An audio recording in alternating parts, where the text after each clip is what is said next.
I'm standing here, tucked away in the shadows near the Grand Meridian Hotel's ballroom entrance. It's Olivia's engagement party, my sister. And no, I wasn't formally invited. Not really.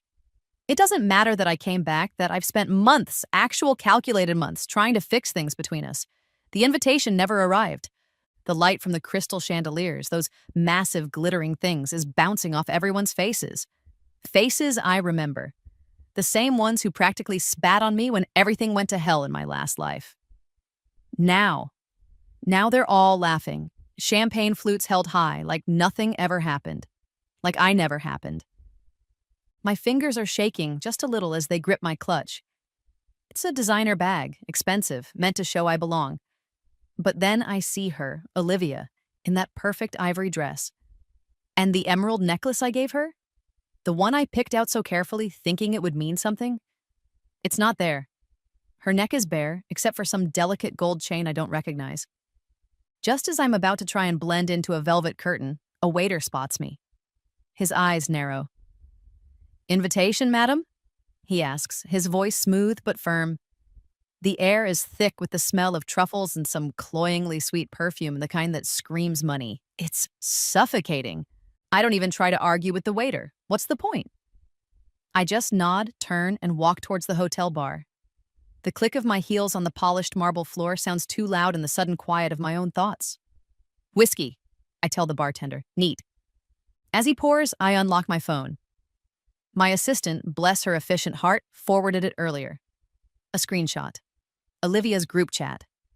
The words are burned into my brain. "Make sure Caroline doesn't find out about tonight. We don't need her mess of a life bringing down my special day." Again. Again, like I'm some recurring natural disaster. The ice cubes in my glass clink together as my hand tightens around it. Last time, this kind of thing, this deliberate, cruel exclusion, it broke me. Sent me spiraling down into that black hole I almost didn't climb out of.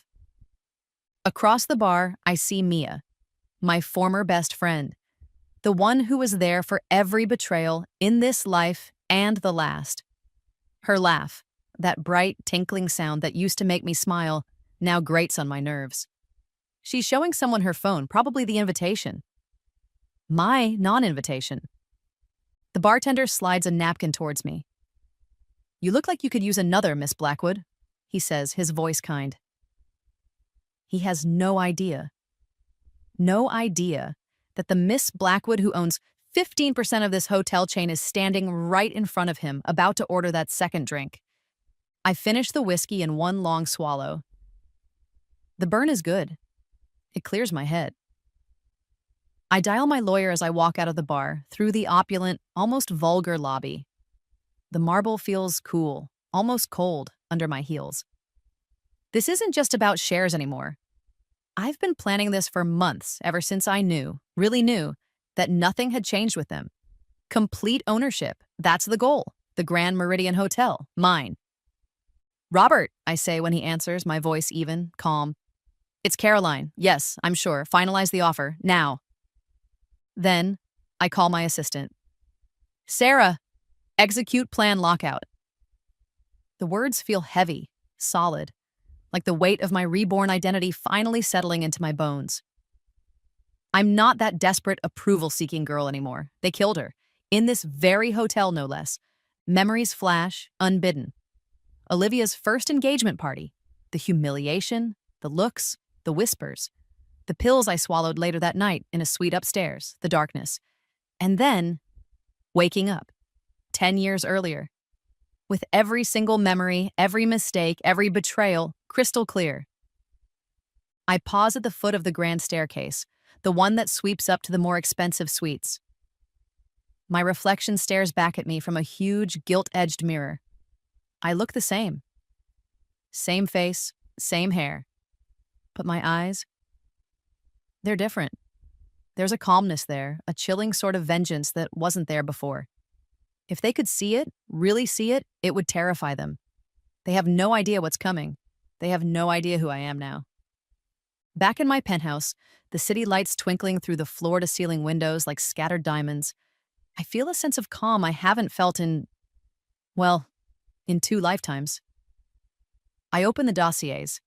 Thick files, one for each of them. Olivia, my ever-jealous sister who couldn't stand for me to have anything she didn't. James, my ex-fiancé, the man who swore he loved me, then left me for her.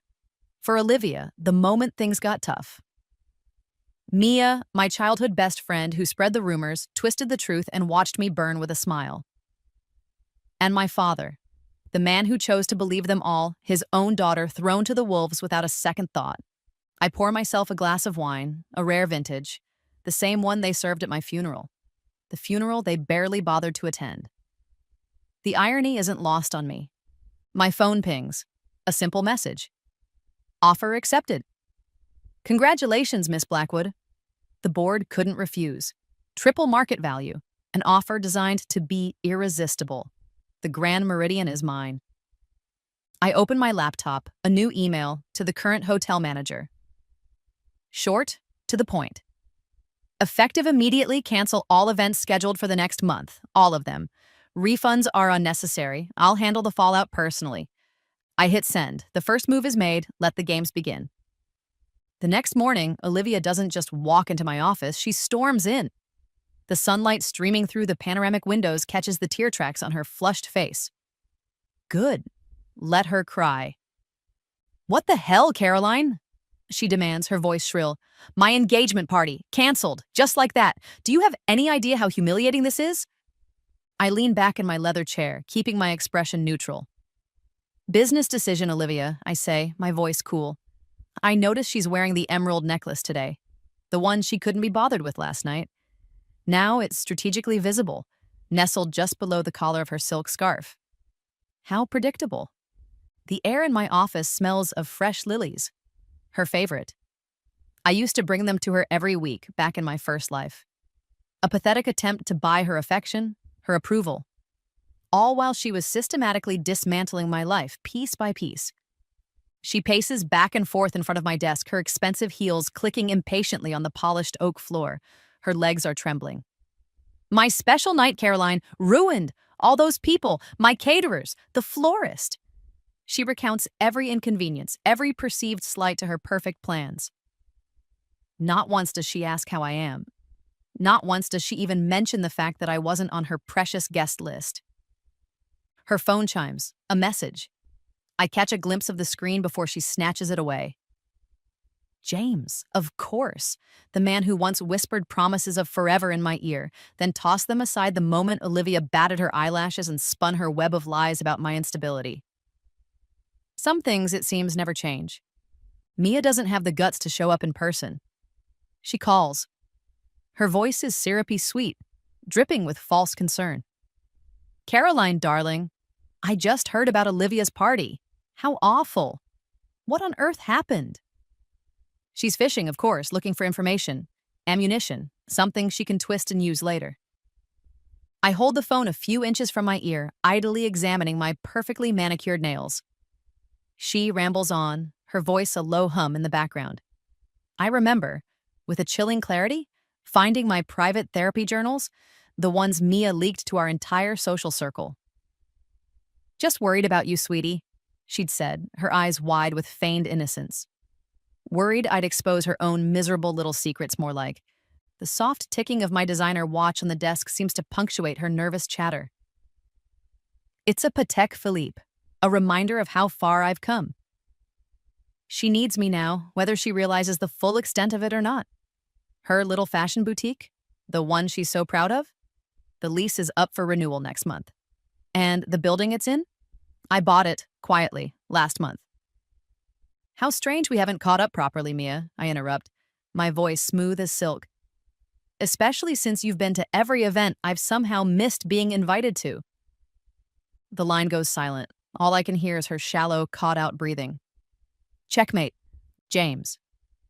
He shows up at my penthouse that evening. The doorman, already well-instructed, lets him up. It's raining. Fat, heavy drops that splatter against the windows. He looks rumpled. Raindrops glisten in his dark hair. He's still handsome, I suppose, in that classic, slightly brooding way that once made my heart ache. And he's wearing that cologne. The one I bought him, the one that still, after all this time, brings back a flood of unwanted memories. Intimacy, laughter, lies. He presses his palm against my doorframe, a casual, confident gesture, blocking my attempt to close the door. His eyes, those deep brown eyes that once held such persuasive intensity, lock onto mine. The same look that made me trust him, implicitly, stupidly. "Caroline, be reasonable," he pleads, his voice low, urgent. "Olivia is devastated, absolutely devastated. You have to reinstate the venue." He talks about Olivia, her devastation, her feelings. Not a word about me. Not a word about how they devastated me, their affair, in this life, in the last. It's always about Olivia's needs. The rain outside intensifies, drumming a relentless rhythm against the glass. He's still talking, repeating the same tired, hollow explanations he used 5 years ago and 10 years before that in my previous life. Olivia needed me. "You were always so independent, Caroline. We never meant to hurt you." The words are like ghosts, echoing from a past I'm determined to bury. I watch him, his performance. It's quite good, really. He almost sounds sincere. But I feel nothing. Just a cold, clinical interest. I notice the wedding band, already on his finger. The wedding hasn't even happened yet. They're rushing, just like last time. Rushing to legitimize what began as a sordid, backstabbing betrayal. Pathetic. My father doesn't call, he doesn't visit. That's not his style. Instead, he sends his executive assistant, a nervous young man named Arthur, clutching a sheaf of formal-looking paperwork. A request that I reconsider the hotel cancellation for family harmony. I'm in my kitchen, the sleek white marble counter cool beneath my fingertips. I scan the documents, legal jargon, veiled threats. The usual, I remember. I remember him taking Olivia's side, instantly, without question. When she whispered her poison, her claims that I was unstable, dangerous, a liability, his own daughter. Arthur shifts uncomfortably from one foot to the other.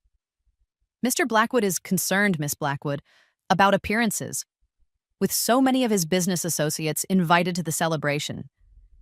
Appearances, always appearances. The Blackwood name, the family reputation, more important than his own child's sanity, more important than the truth." Sunlight streams through the kitchen window, illuminating the dust motes dancing in the air. I take the documents from Arthur. Calmly, deliberately, I tear them in half. Then again, and again, until they're nothing but a pile of expensive confetti. I hold the pieces out to the startled assistant. "Tell him," I say, my voice quiet but firm, "that I received his concerns, and they've been processed accordingly." The door clicks shut behind Arthur. I stand there for a long moment, motionless. The phantom weight of the pills I swallowed in my last life presses down on me. He was too busy then. Too busy damage-controlling Olivia's narrative. Too busy worrying about appearances to even check if I was still breathing. "Well, Father, I'm breathing now, and you're about to find out just how concerned I can be." Another week, another calculated snub. This time, it's the annual Whitmore Foundation Gala, the save the date email I discover through back channels, thank you, Sarah, landed in everyone's inbox. Everyone except mine. I've been a silent, significant donor to the Whitmore since my rebirth, a fact they conveniently overlook. It's not the exclusion itself that makes the familiar acid rise in my throat. It's Olivia. She's on the gala committee this year, her little power trip, ensuring, once again, that Caroline Blackwood remains a ghost in their glittering world, invisible, unwanted. My office window frames a perfect autumn scene, trees ablaze in gold and crimson. Beautiful, cold. I forward the evidence, the chain of forwarded emails confirming my omission, to Sarah. "Proceed," I type. My outwardly gracious demeanor, the one I've carefully cultivated, remains intact. Let them think I'm oblivious. Or worse, that I'm still that broken girl, desperate for their crumbs of affection. Later, at a charity luncheon, one I was invited to, probably because Olivia wasn't involved, I smile warmly. At the very committee members who signed off on my gala exclusion. Mrs. Henderson, Mr. Albright. They squirm, they avoid my gaze. They talk about the weather, the canapes, anything but the upcoming gala. The clinking of silverware against fine china is the only soundtrack to their stilted, awkward conversation. It's almost amusing, almost. A few days later, at a business mixer, a rather pushy columnist from some society rag-corners me. "Caroline, darling," she gushes, her smile a little too wide, her eyes a little too sharp. "We've barely seen you out and about lately. Any reason you're keeping such a low profile?" I give a light, dismissive shrug. "Just busy, Amelia. Work, you know." I expertly redirect the conversation to my recent philanthropic initiatives. The new children's wing I'm funding at City General, the arts scholarship I've endowed. Let her print that. I send Olivia an early wedding gift. Extravagant, obscene even. A set of vintage diamond earrings I know she's coveted for years. The handwritten note is a masterpiece of feigned sincerity. "Dearest Olivia, wishing you and James a lifetime of happiness. So thrilled for you both. With love, Caroline." She'll read it as desperation, a pathetic attempt at reconciliation. Good, let her. Then there's my father's corporate anniversary dinner, a lavish affair at some stuffy downtown club. I'm there, of course, impeccably dressed, smiling. I raise my glass in a toast to his success. "To Dad," I say, my voice ringing with what I hope sounds like genuine admiration. He barely glances my way, a curt nod, his only acknowledgement. The champagne tastes bitter on my tongue. Mia finds me by the dessert table. Her voice is a low, conspiratorial whisper. "People are talking, Caroline," she says, her eyes, those snake-like eyes, searching mine for any crack, any fissure in my composure. "They're saying you're acting strangely." The scent of her signature gardenia perfume, the one she's worn since high school, suddenly turns my stomach. "Am I, Mia?" I ask, my smile unwavering. How fascinating. Midnight, my home office. The city outside is a glittering carpet of lights, but in here, the only glow comes from the bank of monitors on my desk. Blue light washes over my face as I execute the transfers, anonymous, untraceable. Through a shell corporation I set up months ago, specifically for this purpose. The venue for the Whitmore Gala, the historic Ashton Hall, is now mine. Or rather, it belongs to a company that belongs to a company that belongs to me.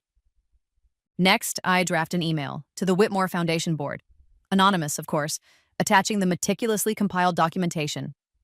Olivia's creative accounting, small amounts siphoned off from previous fundraisers. Nothing they'll prosecute her for. She's too well connected for that. But enough. Enough to tarnish her shiny reputation. Enough for them to quietly, very quietly, ask her to step down from the committee.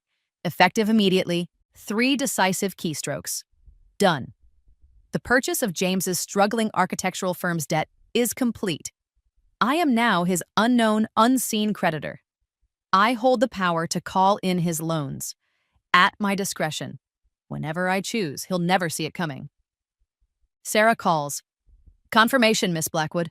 The package for Mia's boutique was delivered. Signed for by her assistant. The package contains carefully fabricated evidence. Evidence of Mia selling counterfeit designer handbags in her oh-so-exclusive boutique. An anonymous tip to her suppliers, her genuine designer suppliers, is scheduled to go out tomorrow. Exactly 1 day before the gala, they thought I wouldn't be attending. The city lights twinkle below, a silent, knowing audience. I finish scheduling these precisely timed detonations. Each one set to explode. Each one designed to cause maximum chaos. And no one, not a single one of them, will ever be able to trace it back to me. Caroline Blackwood, the ghost. The invisible woman. The silent avenger. The news breaks with exquisite timing, 2 hours before the Whitmore Gala is scheduled to begin. Ashton Hall, the venerable venue, has been abruptly closed. Structural concerns, the official statement reads. A blatant lie, of course, but an effective one. The Whitmore Foundation is scrambling. Phones are ringing off the hook. Olivia, I imagine, is having a complete and utter meltdown. Her carefully constructed social triumph is crumbling around her. I'm parked across the street from Ashton Hall in my unassuming black sedan, watching. Guests in their finery, tuxedos, ball gowns, glittering jewels are arriving. Confusion etched on their faces. They check their phones. They cluster in anxious little groups. Valets, looking flustered and apologetic, are trying to explain the situation. It's a beautiful symphony of chaos. Mia, predictably, is a no-show. Sarah forwards me a frantic text she received from a mutual acquaintance. Mia's in crisis mode. Something about her suppliers, authenticity issues. She's freaking out. Good. Let her freak out. Let her get a taste of the panic she so casually inflicted on me. My phone rings, an unknown number. No, wait, it's my father. His voice is strained, tight. Caroline, are you anywhere near Ashton Hall? He sounds almost desperate. There's been a situation with the venue. I was wondering, you always had a knack for fixing impossible situations, Caroline. A knack for fixing things. Interesting choice of words. Father, I say, my voice laced with measured sympathy. How dreadful, but I'm afraid I can't help. I'm actually on my way to the airport. International flight. Urgent business. A complete fabrication, of course. I have no intention of leaving the city. But it ensures I remain untouchable. Above suspicion. While the little world they built, the world they tried so hard to exclude me from, burns. I hang up, a small, satisfied smile playing on my lips.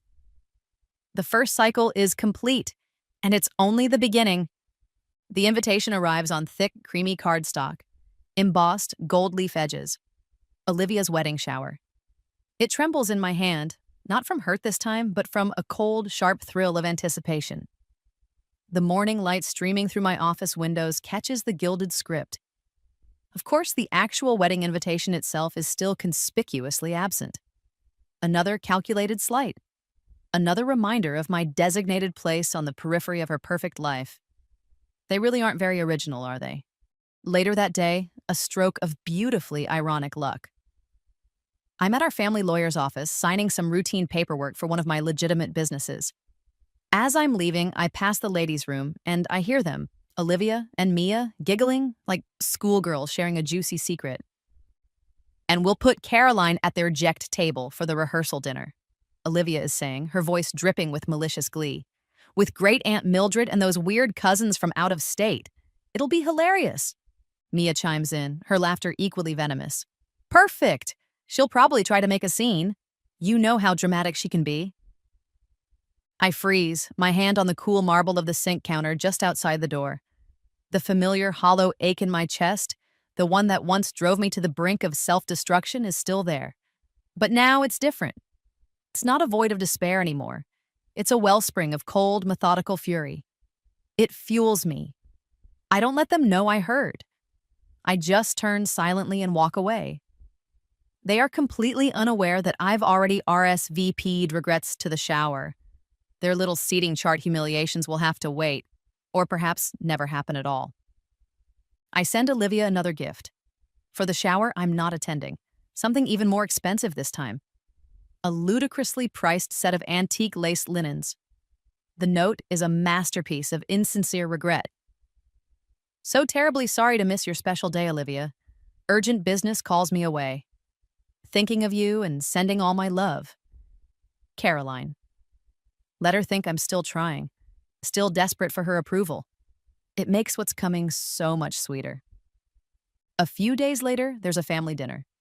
One of those command performances my father occasionally insists upon for the sake of appearances. Olivia naturally dominates the conversation. Wedding details, guest lists, flower arrangements, dress fittings. She talks at us, not to us. I listen attentively, nodding, feigning interest. When I try to ask a specific question about the ceremony itself, she deliberately, pointedly skips over it, turning to my father to discuss the wine selection. The snub is so blatant, it's almost comical. James's mother, a woman I once thought of as a future mother-in-law, catches my eye across the table. She looks uncomfortable. We're so looking forward to seeing you at the wedding, Caroline, dear, she says, her voice a little too loud in a sudden lull in the conversation. I offer her a gracious smile. That's very kind of you, Mrs. Allenby. Then, I smoothly change the subject, asking about her prize-winning roses. I refuse to acknowledge the humiliation they so clearly expect me to feel. Let them wonder, let them squirm. I even run into Mia at that little boutique on Lexington, the one that's about to have some serious supplier issues. She's trying on a dress, something bright and garish that does nothing for her. Caroline, you look fabulous, she gushes. Her smile is fake as the genuine leather on some of her handbags. I compliment her dress, tell her it's stunning. We agree to have coffee. Soon. A promise we both know is as empty as her claims of friendship. The little bell on the boutique door chimes softly as another unsuspecting customer walks in. Tick-tock, Mia, tick-tock. The city is asleep. Or at least the parts of it that aren't me. My penthouse is silent, save for the soft hum of the servers in my office and the distant siren song of the streets below. Tonight, the real work begins, the luxury resort in the Maldives, the one Olivia has been bragging about for months, their honeymoon destination. I finalize the purchase, hidden beneath layers of corporate entities, shell companies, and offshore accounts. It's mine, they just don't know it yet. Next, James. His architectural firm is already teetering on the brink, thanks to my previous manipulations of his debt. Now, for the nudge that sends it over the edge. I arrange for an anonymous package to be delivered to his largest client. Tomorrow, the day before the wedding, nothing illegal, of course, just questionable. Evidence of certain financial improprieties. Dubious invoices, slightly inflated project costs. Enough to warrant a full-scale audit. Enough to freeze all current projects. Enough to throw his entire firm into chaos at the most inconvenient possible time. The exclusive country club, the venue for their now downsized wedding reception, through a series of carefully placed, very generous and entirely anonymous donations to their building improvement fund. I've secured a position on their board. The vote was last week, unanimous. My assistant, Sarah, posing as my representative, cast the deciding vote. As a board member, I now have the authority to review and approve or disapprove all upcoming events. The leather of the chairman's seat in their stuffy boardroom felt surprisingly cool and comfortable beneath me during the orientation meeting. Olivia's wedding plans are about to hit a rather significant snag. And finally, my father. He thinks he's so clever with his offshore accounts and his carefully hidden tax shelters. Information is power, and I have a great deal of information. I forward the relevant files, again anonymously, to his biggest competitor. Not enough to destroy him, not yet, but enough to cause a significant distraction. Enough to tie up his lawyers and accountants for weeks. Enough to ensure that his mind is very much elsewhere during what should be his proudest father of the bride moments. The champagne in my crystal flute catches the lamplight, each action precisely timed. Each move designed to create maximum inconvenience, maximum stress, maximum chaos. Without a single fingerprint leading back to me, they built their perfect little world on a foundation of my pain. It's time to test the structural integrity of their happiness. Olivia calls, 3 days before the wedding. She's in tears. Actual hysterical snot and mascara running down her face tears. Caroline, you won't believe what's happened, she wails into the phone. Oh, I think I will, Olivia. I think I will. The country club, they called, she sobs. They said there's a scheduling conflict, a major unforeseen logistical issue. They have to downsize my reception by half. Can you believe it? Half, Caroline. My wedding, ruined. I make sympathetic noises. Oh, Olivia, that's terrible. How could they do that to you at the last minute? I keep my voice calm, soothing. The picture of concerned, sisterly support. She goes on, her voice thick with self-pity. And James, he's a wreck. His biggest client just pulled out. They're talking about audits, investigations. His firm might go under. He's been on the phone all day shouting at people. He can't even focus on the wedding. That's awful, I murmur. Is there anything I can do? Knowing full well she doesn't want my help. She just wants to vent, to wallow, to make sure I understand the full extent of her suffering. News travels fast in our little social circle. Later that day, I hear it through the grapevine. Their honeymoon. The super exclusive, incredibly expensive resort in the Maldives suddenly closed for urgent and unforeseen renovations. Their hefty deposit, mysteriously non-refundable, despite the resort being the one to cancel. Such a shame. Then my father appears at my door, unannounced. He looks haggard, older. He smells faintly of whiskey and desperation. "Caroline," he says, his voice rough. Are you somehow behind all this? This mess with my business? With Olivia's wedding?" He's actually looking at me, really looking at me. And for the first time, I see something in his eyes that wasn't there before. Something that might, just might, be a flicker of respect? Or perhaps just fear. Either way, it's a start. I feign innocence, of course. "Father, whatever are you talking about?" The frantic texts from Mia start flooding in later that evening. "OMG, Caroline, you will not believe this. Olivia is a mess. Everything is falling apart. Can you use your business connections, to help? Please. It's a disaster. Call me." Multiple question marks, multiple exclamation points. The desperation is practically dripping from the screen. I read her texts. I watch my father's retreating back. I listen to the echo of Olivia's sobs, and I smile. The second cycle is nearing completion, and it's even more satisfying than the first. The rain is relentless. It pounds against the stained glass windows of the church, a percussive accompaniment to the organ's mournful dirge. Or perhaps that's just my interpretation. Olivia's wedding day, and it's a washout, literally and figuratively. Thanks to the unforeseen complications at the country club, the guest list has been slashed in half. The church looks sparse, echoey, not quite the society event of the year Olivia had envisioned. I'm sitting in the back row, elegantly understated in a navy silk dress. A quiet observer, watching. My sister, the radiant bride, is visibly trembling as she walks down the aisle. Her smile is tight, forced. James, her dashing groom, keeps glancing at his phone, his jaw clenched. Updates from his panicking office, no doubt. His architectural firm is, by all accounts, imploding.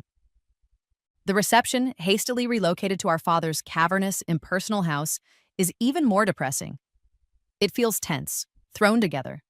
Understaffed because the original caterers and florists couldn't or wouldn't accommodate the last-minute changes and downsized budget. Guests are murmuring, whispering, about the changes, the cancellations, the general air of misfortune that seems to be clinging to this blessed union. Mia, looking stressed and slightly frantic, despite her best efforts at festive glamour, corners me by the makeshift bar. The good champagne, I notice, has been replaced with something decidedly mid-range. Her voice is low, urgent. "Caroline," she hisses, "Olivia and James are devastated about the honeymoon, completely. Family should help family. Maybe you could loan them the money for a new one?" I raise an eyebrow. "Loan them money, Mia? Whatever for?" I ask, my voice all innocence. She doesn't know, of course, none of them do, that the reason they need a new honeymoon is sitting right in front of her, sipping her inferior champagne. My father delivers his toast. It's stiff, perfunctory. His mind is clearly elsewhere. News of his competitor's sudden aggressive market advantage has been spreading like wildfire through the business circles. His eyes, when they are not staring blankly into the middle distance, keep darting towards me. That nascent suspicion I saw a few days ago? It's growing, taking root. Good. 2 weeks after the muted wedding, things start to change.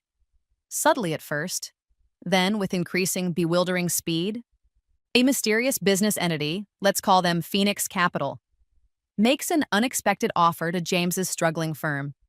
An investment opportunity, a lifeline. Enough to stabilize the company, rehire staff, even bid on new lucrative projects.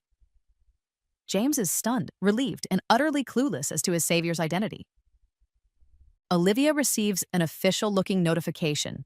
Her canceled honeymoon? It's been reinstated. Not at the original resort, no. At an even more exclusive, even more expensive private island villa nearby. All expenses paid, an anonymous wedding gift. She's ecstatic and completely baffled. Mia's boutique, the one that was on the verge of collapse after her little counterfeit scandal. and the subsequent supplier exodus. Her landlord, the new faceless corporation that bought the building, suddenly offers her a 5-year lease extension at significantly below market rates. All she has to do is direct her heartfelt gratitude to an unnamed benefactor. She's overjoyed and deeply, deeply suspicious.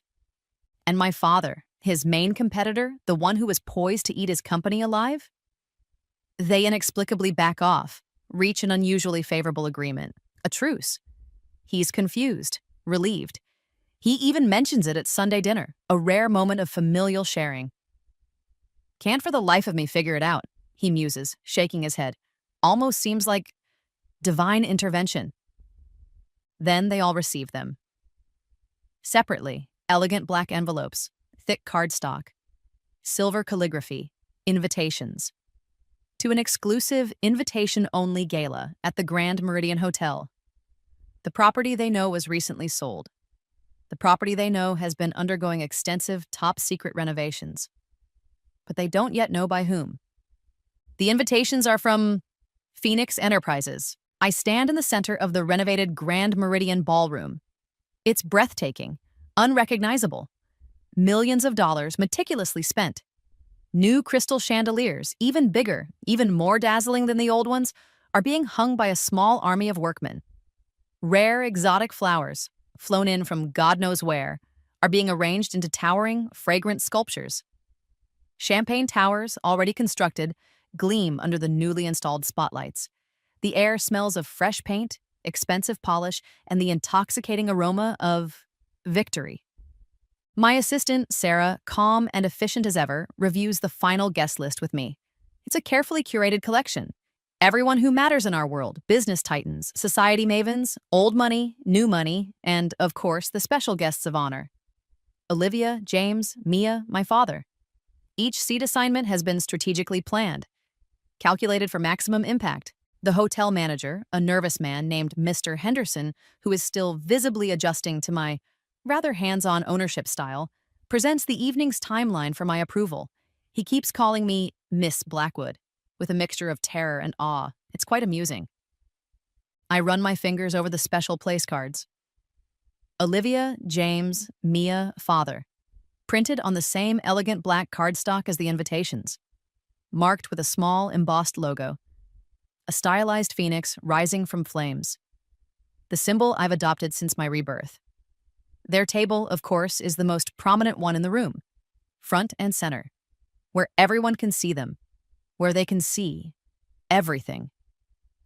The transformed Grand Meridian Ballroom is buzzing. Guests dressed in their most opulent attire wander through the glittering space, their voices a low hum of admiration and speculation. Who is this Phoenix Enterprises? Have you seen the champagne towers? They say no expense was spared. Whispers follow them like perfume. I watch from a private suite overlooking the ballroom, hidden behind one-way glass.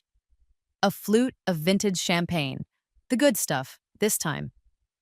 Cool in my hand. Olivia and James arrive, arm in arm.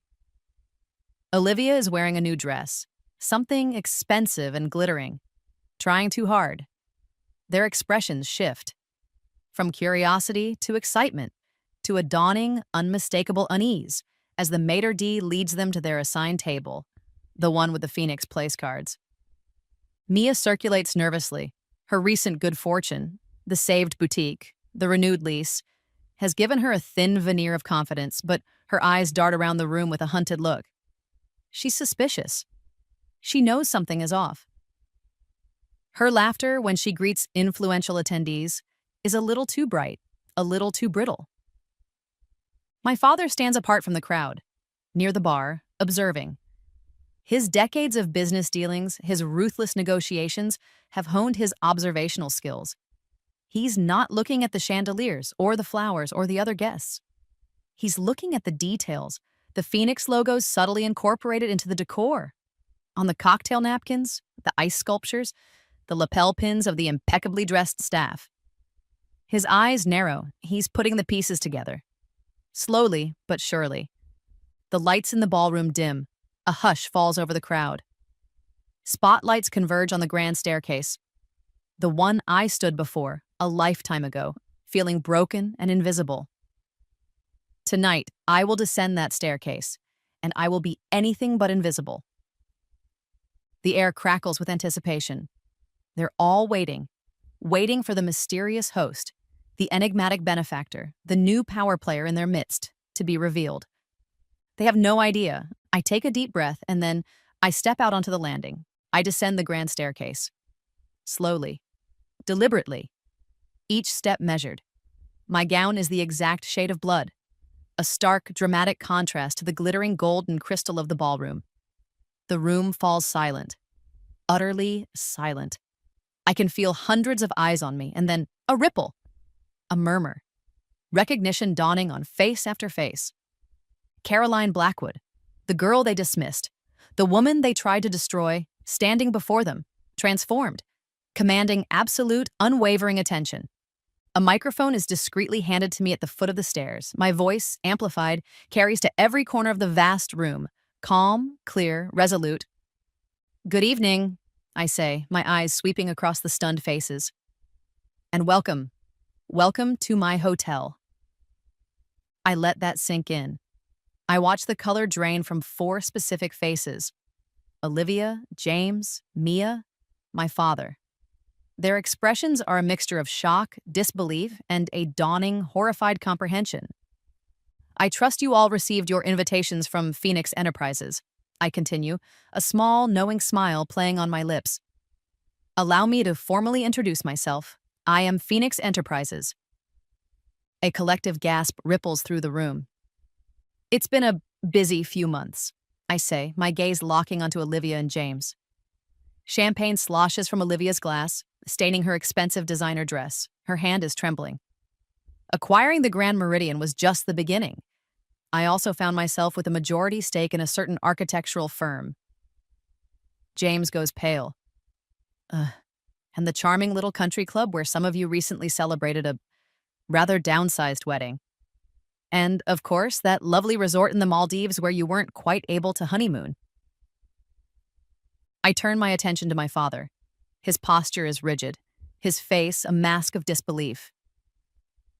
"Father," I say, my voice softening almost imperceptibly, "I must thank you for the invaluable business education you never knew you were providing.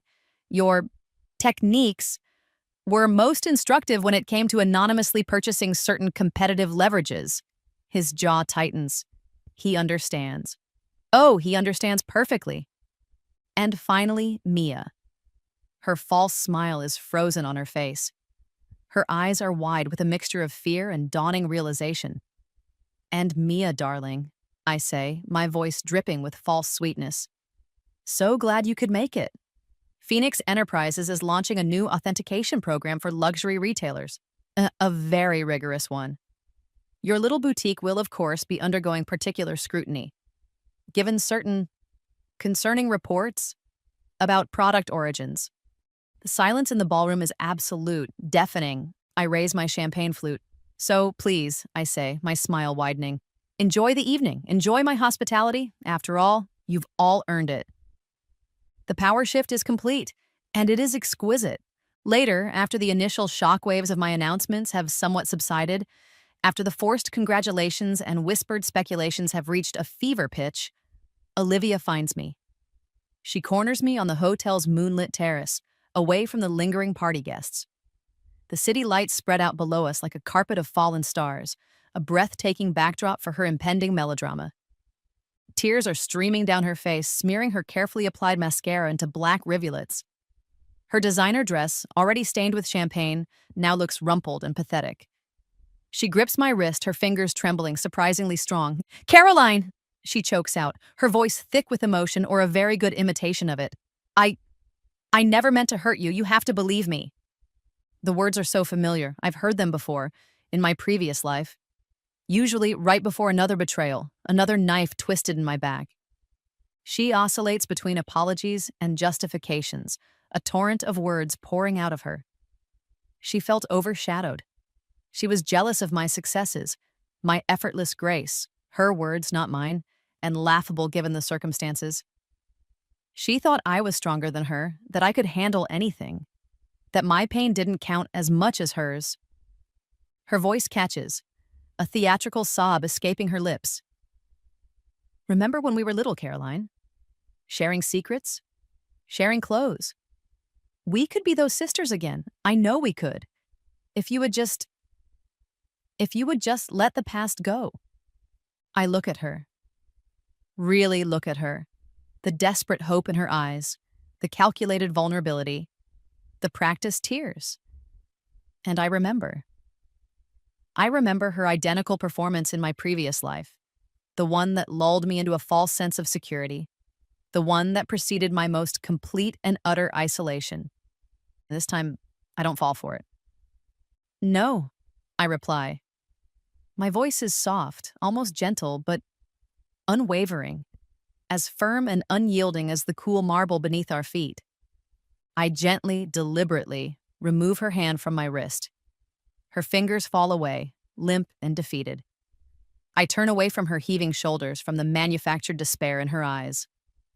I walk back towards the light and laughter of the party, leaving her alone in the shadows with her crocodile tears and her shattered illusions. Some things, once broken, can never truly be mended, and our sisterhood is one of them. The following day, James requests a meeting, a private business meeting. He arrives at my office in my hotel, looking predictably polished and earnest. He's carrying a sleek leather briefcase from which he produces a series of charts and projections. Sunlight streams through the expansive windows, highlighting the new silver threads appearing at his temples. He leans forward in his chair, his voice a low, persuasive murmur, explaining how we could mutually benefit from a strategic partnership. How my investment in his firm could be leveraged for even greater success if we work together, as equals. He even has the audacity to claim he's always respected my intelligence, my business acumen.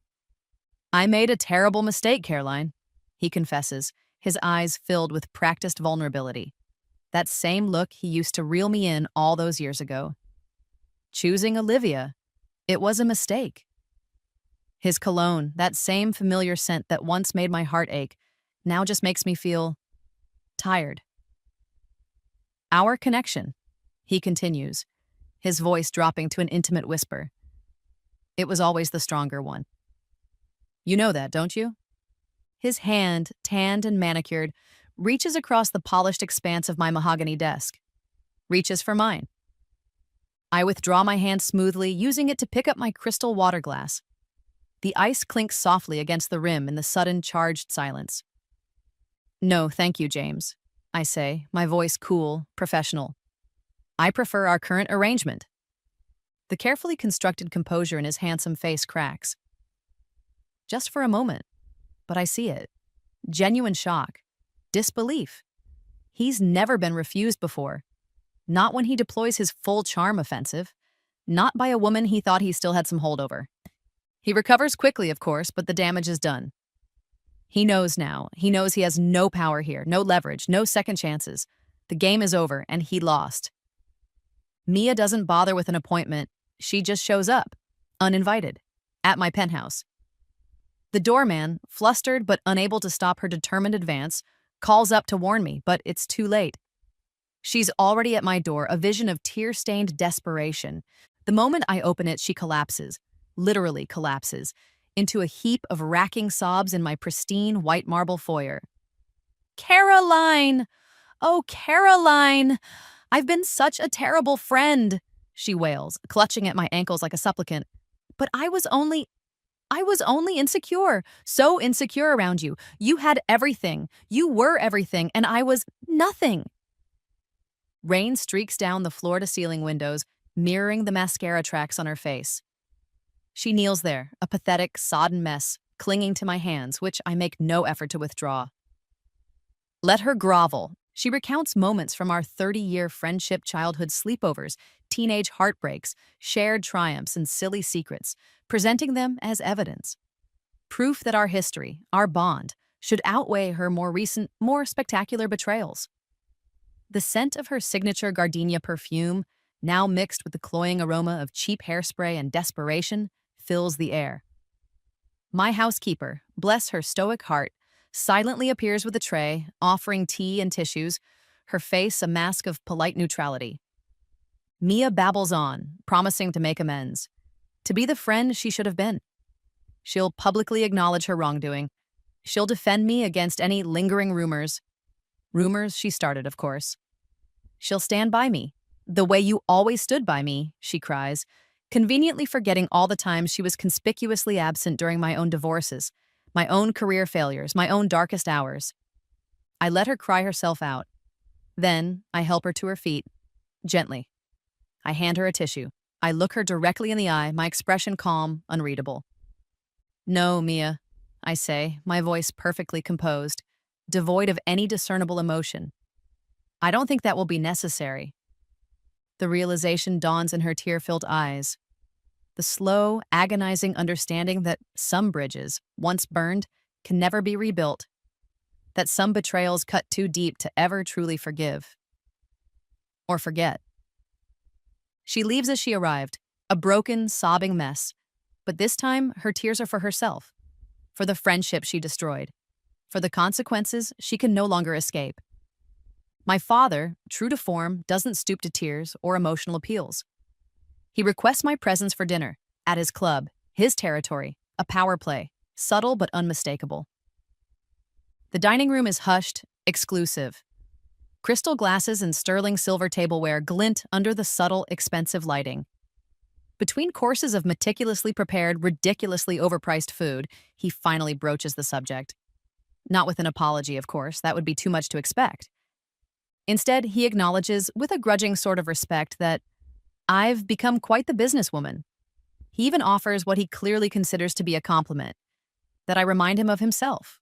Ruthless when necessary, but ultimately practical. He then proposes it. The reason for this carefully orchestrated dinner. A merger. A joining of our business interests. Blackwood Holdings and Phoenix Enterprises.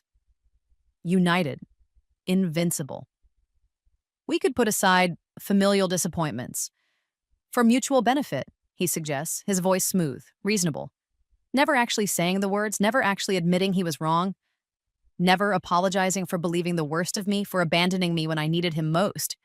His signet ring, the heavy gold one he always wears, taps impatiently against his whiskey glass as he awaits my answer. He's confident. He's a negotiator. He's rarely been denied anything he truly wants. I take a slow sip of my wine. I meet his gaze, and I smile. A small, almost imperceptible smile.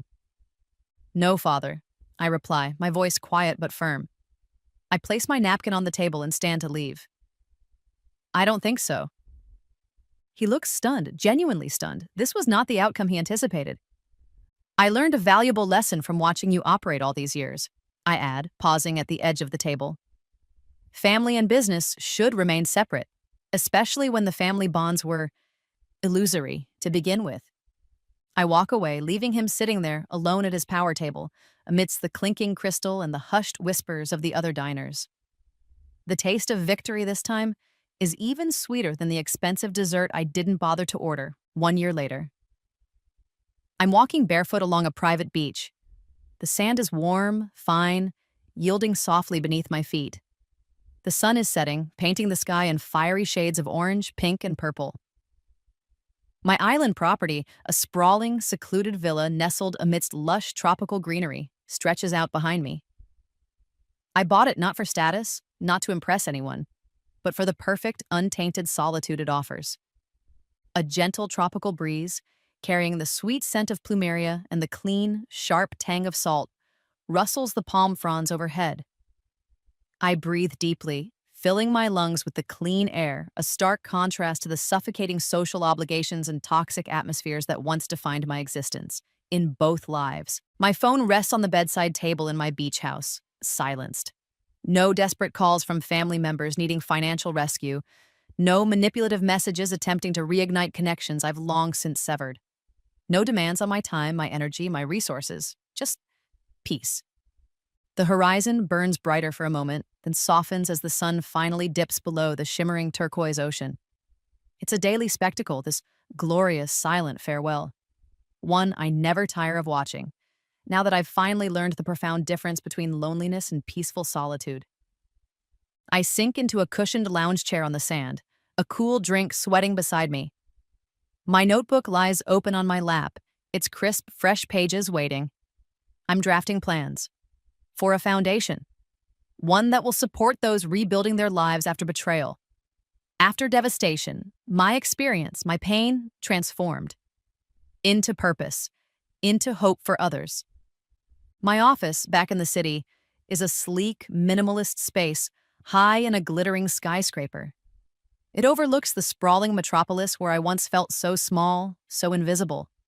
Now it's my command center, the heart of my expanding, entirely legitimate, and incredibly successful enterprises.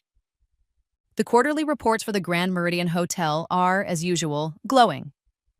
Under my ownership, my management, it has become the destination for exclusivity, for luxury, for discreet power gatherings. It's constantly booked, often by the very same people who once snubbed me, who whispered about my downfall. The irony is not lost on me, and it is delicious. Sarah, my ever-loyal, hyper-efficient assistant, now a senior executive in Phoenix Enterprises, brings me the latest news. James's architectural firm, still under my ownership but with new, competent management, has just won a prestigious international design contract, a massive project, a game-changer for them. I allowed it, sanctioned it, because excellence in any of my ventures benefits my overall portfolio. And because perhaps there's a certain satisfaction in proving that even his tarnished legacy can be polished to a shine, under the right ownership. Sunlight gleams on the awards lining the shelves in my office. Not social accolades this time. These are for business innovation, for ethical leadership, for philanthropy. Recognition that arrived, not when I was desperately seeking validation from those who could never truly provide it, but when I stopped caring what they thought altogether. When I started building something for myself, by myself. The boardroom beyond my office door is filled with a diverse group of executives. People I've personally selected, people valued not for their social connections, their old boy networks, or their ability to play the game, but for their integrity, their talent, their vision. Together, we are building an empire, a clean one, a powerful one, an ethical one. Tonight, I'm hosting an intimate dinner party in my penthouse. Not for business, not for show, but for friends, real friends. The kind I've made since my rebirth. Relationships built not on shared history, not on obligation or convenience, but on mutual respect, genuine affection, and a shared understanding of what truly matters. Laughter echoes against the panoramic windows, the glittering nighttime skyline providing a dazzling backdrop. We share stories. We debate ideas. We support each other's dreams. The conversation flows easily without the undercurrent of competition, of subtle sabotage, of hidden agendas that I once thought was normal, that I once accepted as the price of admission to their toxic world. My private chef, a culinary genius I lured away from a Michelin-starred restaurant in Paris, serves dessert, a light, exquisite confection of fruit and air. Someone proposes a toast. To found family, she says, her eyes shining. The connections we choose, the ones that nourish us, the ones that make us better. We all raise our glasses. A moment of quiet reflection, a shared understanding of how completely, how wonderfully my social world has transformed.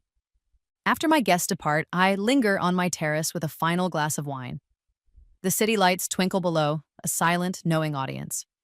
I feel a pleasant emotional fatigue, the kind that comes from genuine connection, from authentic sharing, not from the exhausting vigilance of constant self-protection.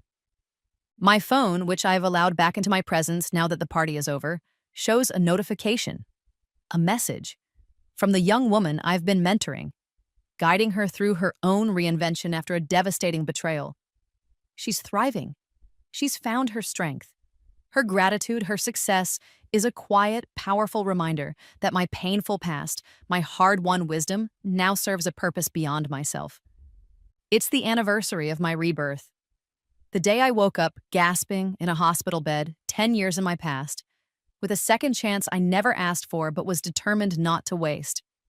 I find myself back at the Grand Meridian, in the suite where my previous life ended. It's been renovated, of course, beyond recognition. It's now the hotel's premier accommodation. The Phoenix Suite, they call it. A coincidence, Mr. Henderson assured me. I almost believe him. My fingers trace the exquisite handcrafted wallpaper. Birds in flight, soaring, free. It covers the exact spot on the wall where I once slumped in despair, a handful of pills clutched in my trembling hand, the darkness closing in. The transformation is symbolic, poetic, obvious only to me. Through the expansive windows, I watch the city below. It continues its eternal rhythm. People rushing, connecting, loving, hating, building dreams, destroying lives. My perspective now is different, elevated, literally and figuratively. A notification pings on my phone. Sarah, keeping me updated as always. Olivia has given birth to her first child, a boy. Mia's boutique, after a brief, ill-fated attempt at rebranding, has finally closed its doors for good. My father is retiring, early, due to health concerns. I read the information, facts, just facts. They register, but they don't engulf me. They don't trigger the maelstrom of emotion they once would have. They are distant echoes from a world I no longer inhabit. I turn away from the windows. I survey the Phoenix Suite one final time. The opulent furnishings, the breathtaking views, the silent testament to a life reclaimed, a life rebuilt. I mentally compare the desperate, broken woman I was, the one who sought oblivion in this very room, with the calm, content, powerful woman I have become. And I understand, finally, with a clarity that is both profound and peaceful. My rebirth's greatest gift wasn't the chance for revenge. It wasn't the power, or the wealth, or the ability to turn the tables on those who wronged me. It was the opportunity, the precious, terrifying, exhilarating opportunity to build a life measured by my own standards, to define my own happiness, to find my own peace. And I have. When I mentioned fancy, they want a couple up. Got a cutie like me, want to do a couple bumps on my bum cheek, sneaky, make a milli weekend with a. What does shitlord have to do with Discord? I guess it just sounds similar. Kind of rhymes, yeah.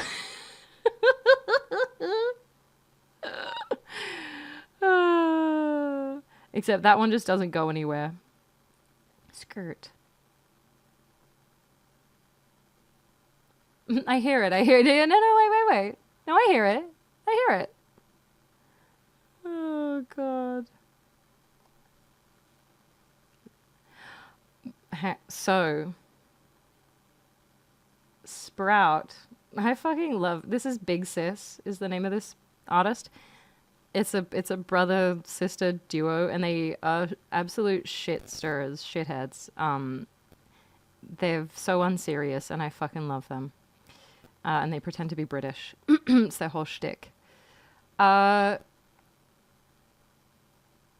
Sprout. The problem with Sprout is that she is terrified of everything. And one time I tried to pick her up to show her on stream, and she pissed all over me as I was carrying her to the PC. So, sadly, no. So, unfortunately...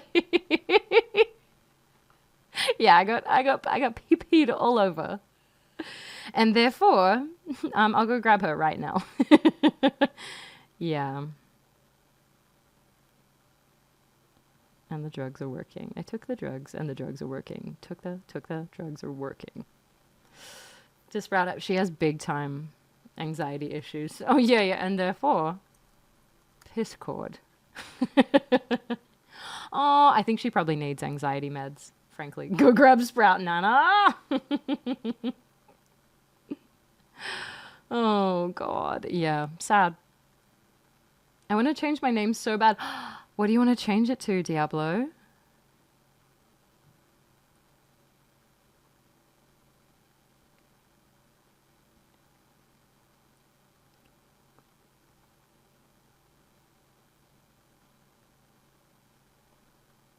The first time I saw Big Sis, they were performing at a friend's venue.